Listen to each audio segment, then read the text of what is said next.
It began with silence. No sirens, no alarms, just the sound of life continuing as it always had. In New York, the morning rush filled the streets, horns blaring, shoes clattering on concrete. In Shanghai, neon lights still glowed above the night markets. In Nairobi, merchants opened their stalls beneath the rising sun. Then, as if the planet had been holding its breath, people everywhere stopped. The object in the sky was impossible to ignore. At first it was just a spark, brighter than Venus, too still to be a satellite. Astronomers tried to reassure the public, some said it was a comet, others claimed it was space debris. But within hours, the pinprick had grown into something that dwarfed every star. Amateur cameras caught the first blurry shapes forming in orbit. The spark became a halo. Then the halo became a wall. At 1432 Universal Time Coordinated, the world watched as the sky turned dark. They appeared without sound, massive silhouettes blotting out the daylight. Ships, dozens at first, then hundreds, materialized in perfect formation around the planet. Their hulls glowed faintly with impossible light, shimmering like deep-sea creatures. The largest of them eclipsed the sun for a full 3 minutes, casting shadows across continents. Panic came slowly, like a wave gathering strength. Crowds gathered in streets, staring upward. Airliners grounded themselves mid-flight, passengers sobbing into seatbacks. Military radars lit up with readings beyond comprehension. Governments scrambled to issue statements but had no words prepared for this. And then, for the first time, the invaders spoke. The voice was everywhere, in every language, every channel, every device. It was neither male nor female, neither soft nor harsh. It was something colder. Humans of Terra, it said. You will not resist. Your compliance ensures survival. Your defiance ensures extinction. Kneel, and live. For several heartbeats, the world was still. Then came the screaming. Markets collapsed in minutes. Crowds stampeded in city centers, desperate for shelter. News channels broadcast shaky footage of riots breaking out near government buildings. Fear hung in the air like smoke, suffocating, heavy, undeniable. But far beneath the chaos, below the surface of Geneva, a room of men and women sat around a single table and did not flinch. The Terran Union Council had been created decades earlier, a secret body meant to act only in the event of a global existential threat. That day, for the first time in history, its purpose became real. President Aisha Venkataraman stood at the head of the table. Her face was carved from iron, her voice calm though the world outside trembled. Around her sat generals, scientists, and leaders from every major nation. They had gathered in silence, their arguments swallowed by the reality of what now hung above them.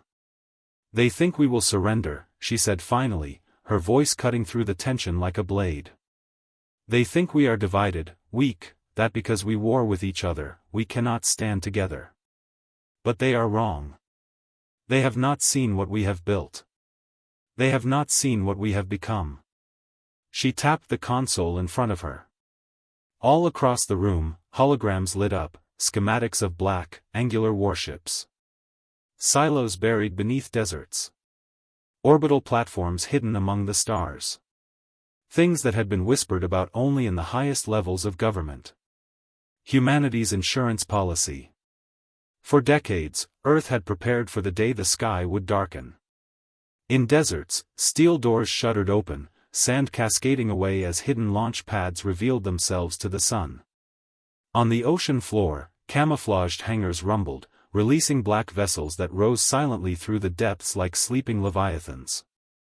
In the frozen reaches of Antarctica, domes split open to release payloads that thundered into the heavens. Civilians watched in stunned silence as black streaks carved through the sky, contrails burning behind them. Entire families gathered on rooftops to see them rise. Some wept, thinking they were witnessing the end of the world. But in the war room beneath Geneva, no one wept. Signal the fleet, President Venkataraman said. Let them know that Earth stands united. Across the planet, screens flickered.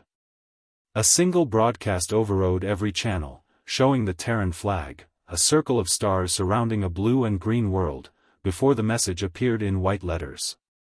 To the intruders above our world. We do not kneel. There were no words after that. No negotiations. No pleas. Only action. The first of Earth's ships broke through the atmosphere like thrown spears, engines leaving burning wakes. They were not elegant, they were sharp, brutal, designed for one purpose. On their hulls were painted the symbols of every nation: American stars, Russian eagles, Chinese dragons, Indian wheels, all merged into one banner. For the first time in its fractured history, humanity had built a single fleet. And for the first time, it rose to meet the stars. The alien dreadnoughts did not respond at first. They seemed to watch, curious, as if humanity's defiance were a spectacle rather than a threat. But far below, in every heart on Earth, something had changed. For centuries, humans had feared the darkness beyond their sky. Now, as their ships formed up into attack formation, humanity no longer feared the dark. It was the dark that should fear humanity. The first shot came without warning. A single beam of white-blue plasma lanced across the void, searing through the blackness and striking one of the Terran cruisers as it cleared the upper atmosphere. The explosion was so bright that it cast shadows across half a continent. Millions on the ground shielded their eyes, bracing for the ship to disintegrate. But it didn't. The cruiser's hull glowed molten red, armor plating sloughing off in glowing sheets, but its engines still burned. Slowly, impossibly, it turned to face the ship that had fired upon it. And then humanity fired back. The shot came from the cruiser's spinal rail cannon, a weapon never tested in combat until this moment. The slug it hurled was a shard of tungsten accelerated to a fraction of light speed. It punched through the alien destroyer's shimmering shields, tore through its core, and split the ship in two. There was no sound in space, only the blinding flare as the enemy vessel detonated. For a moment, silence returned. Then the heavens erupted. Alien ships swarmed like predators scenting blood, converging in perfect, terrifying unison. Plasma bolts and energy lances rained down toward the Terran fleet and the planet below. Earth's defenses came alive in response. Orbital platforms, long disguised as innocuous satellites, rotated into firing position and unleashed streams of slugs, burning holes through the enemy formation. Hypersonic interceptors launched from hidden bases, weaving through the upper atmosphere to intercept incoming fire before it could strike cities. The war had begun. From Earth's surface, it was a spectacle both horrifying and magnificent. Children huddled under tables as windows glowed with the fire of distant explosions. Soldiers stationed at coastal batteries watched alien debris fall through the atmosphere like shooting stars. Reporters broadcasting from city streets spoke in trembling voices as thunder rolled from the sky, the sound of rail cannons firing from the stratosphere. The Terran fleet fought with ferocity that shocked even its own commanders. Humanity had never tested these ships in a true war, but the decades of preparation paid off. Every loss was answered with retaliation. Every formation broken was reformed. Humanity was adapting in real time. Then came the Titans. For days, the existence of the Titan-class supercarriers had been speculation, whispered rumors about something too massive to launch, too expensive to build. But at hour 23 of the battle, they arrived. 3 shadows rose from the far side of the moon, engines burning white. Each was the size of a city, their armored flanks bristling with weaponry. They slid into orbit with the calm precision of gods taking their seats. Alien targeting arrays spun toward them. The Terran Titans did not flinch. The order came from President Venkataraman herself: deploy everything. From the Titans' underbellies poured swarms of autonomous strike drones, a black cloud that spread across the battlefield. They moved with terrifying speed, weaving between plasma fire, each one carrying a kinetic penetrator designed to pierce even the most advanced energy shields. When the swarm struck, alien hulls cracked open like eggs. The invaders had expected Earth to fight, perhaps even to bloody their nose before falling. What they had not expected was escalation. Every Terran strike revealed new tactics, new weapons, new ingenuity. Every ship destroyed became a lesson, and every lesson made humanity more dangerous. But the price was steep. Entire districts went dark as orbital bombardments slipped through the defenses. A plasma lance gutted São Paulo's eastern edge, turning night to day in a storm of fire. Over the Pacific, one of the Terran carriers broke apart, raining debris into the ocean and triggering a tidal wave that swallowed islands whole. The casualty lists grew longer with every hour, broadcast on screens worldwide. And yet Earth did not break. Factories across the planet shifted to wartime production overnight. Drones were 3D printed by the thousands. Ammunition stockpiles once considered theoretical were unleashed. Volunteers flooded recruitment centers. Humanity was bleeding, but it was fighting back with a fury the galaxy had never seen. By the third day, the tide began to turn. Alien formations, once perfectly coordinated, were now fractured. Their dreadnoughts hung battered in orbit, their shields flickering under the relentless assault.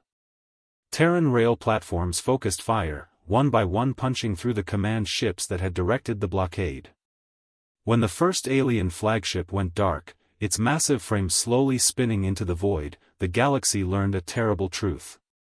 Humanity did not know when to surrender. The surviving enemy vessels began to pull back, retreating toward the far side of the system. For the first time since the war began, there was quiet over Earth. Cities breathed. Children emerged from shelters. Soldiers wept quietly, staring up at the stars where their friends had died. But in the war room, President Venkataraman did not smile. "They will return," she said. "They will come back stronger. If we wait, they will finish what they started." The room was silent as her words sank in. Then, one by one, the council members nodded. "Pursue them," said Admiral Okoye, his voice like iron. "Drive them from our system." Orders rippled across the fleet. Engines roared to life. Humanity, for the first time, was no longer defending, it was advancing. The alien fleet had come to demand Earth's submission. Instead, it had awakened Earth's wrath. And now, for the first time, the galaxy was about to learn what it meant when humanity went to war. The war should have ended with their retreat. But humanity had changed. In the days following the battle for Earth, the world mourned its dead, but the mourning did not last long. Factories that had been crippled were rebuilt within weeks. Shipyards multiplied across orbit, construction cranes dancing over the horizon like iron spiders. Entire nations volunteered their resources to the Terran Union, pledging their industries, their scientists, their soldiers. The alien wreckage still littered Earth's skies, glowing embers slowly decaying in orbit, silent reminders of the price that had been paid. Humanity salvaged every scrap, dismantling the ships piece by piece, studying every weapon, every engine, every line of alien code. Within months, Terran engineers were building ships unlike anything seen before, hybrids of human ingenuity and alien technology. The second generation of Terran warships was born, faster, sharper, deadlier. For every cruiser lost in battle, 3 took its place. Rail cannons were upgraded with alien power systems, drones were reprogrammed with adaptive targeting algorithms. Humanity was not just rebuilding, it was evolving. And then came the message heard across the stars. President Venkataraman stood before a bank of cameras on the orbital station Alexandria, her figure framed by the curve of the Earth beyond the viewport. Her words were translated into every language, broadcast not only across Earth but transmitted on every frequency the alien hegemony used. "To those who sought to break us, you have failed. We are not prey. We are not divided. We are the Terran Union, and we are coming." Her message was not one of vengeance but of resolve. It was a declaration: never again would Earth wait for the sky to darken. Within weeks, the Terran fleet moved beyond the Moon, past Mars, and into the black between stars. What had begun as defense became a crusade. The fleet struck first at the forward bases the aliens had left behind, dismantling their supply chains, cutting off their escape routes. Every battle added more salvage technology, more liberated prisoners, more resolve. News of Earth's resistance spread like wildfire across the galaxy. Worlds long subjugated by the alien hegemony rose up in rebellion, inspired by the sight of Terran banners unfurling on newly liberated planets. Resistance fighters joined humanity's march, guiding them to secret strongholds, revealing the hidden routes of their oppressors. For the first time in centuries, the hegemony felt fear. And then came the final campaign. The alien capital system was a fortress, layers of defenses that had stood for millennia, fleets positioned at every jump point, orbital cannons that could vaporize a moon. The Terran fleet did not hesitate. Titans led the vanguard, their hulls gleaming with hybrid plating, each one a testament to Earth's rebirth. Behind them came cruisers, carriers, and a cloud of drones so vast it blotted out the stars. The enemy threw everything they had into the defense. Dreadnoughts moved in shield formations, swarms of fighters blanketed the approach, planetary defense grids opened fire. The void turned into a storm of light and fire. The battle was unlike anything the galaxy had ever seen. Rail slugs streaked through space like lightning bolts. Plasma lances carved across the darkness. Drones swarmed enemy hulls, tearing into armor, disabling weapons. One Titan took a direct hit to its engine array and still pressed forward, firing every gun as it burned. Terran carriers launched wave after wave of reinforcements, each one met with cheers from ships already engaged. Inside the alien command citadel, panic spread. Commanders shouted over one another, trying to hold the line as one by one their fleets were destroyed. When the Terran flagship, Invictus, broke through the final defense line, the defenders knew the battle was lost. President Venkataraman stood on the bridge of the Invictus, her gaze fixed on the alien homeworld below. Its cities glittered like constellations, unaware that the age of their dominion was ending. Her voice was steady as she gave the final order. End this. Coordinated strikes hammered the remaining orbital platforms, detonating in synchronized blossoms of light. One by one, the planet's shields fell. The last enemy dreadnought was surrounded by a cloud of Terran drones, its core detonating in a silent flare as it was torn apart. When the firing stopped, there was silence. The Terran fleet entered orbit unopposed. Dropships descended to the surface, landing on the steps of the alien Senate. Billions watched the broadcast as the Terran flag, a circle of stars around a blue and green world, was planted in the Capitol Plaza. President Venkataraman's voice was heard across every world, every channel. The age of submission is over. No longer will any world kneel. No longer will the strong prey upon the weak. We are Terrans, and this galaxy is free. Across the stars, the message struck like thunder. Some cheered, some wept, some simply sat in silence, trying to comprehend the magnitude of what had happened. The hegemony had fallen. The galaxy that had once looked to Earth as a backwater now looked to it as the new axis of power. Humanity had not merely survived, it had ascended. As the Terran fleet began its journey home, carrying the survivors and prisoners of war, there was no celebration aboard the ships, only quiet determination. The work was not done. There would be worlds to rebuild, alliances to forge, new threats to face. But one truth had been carved into the stars. The galaxy had expected Earth's submission. Instead, it had witnessed the rise of Terran strength, and nothing would ever be the same again.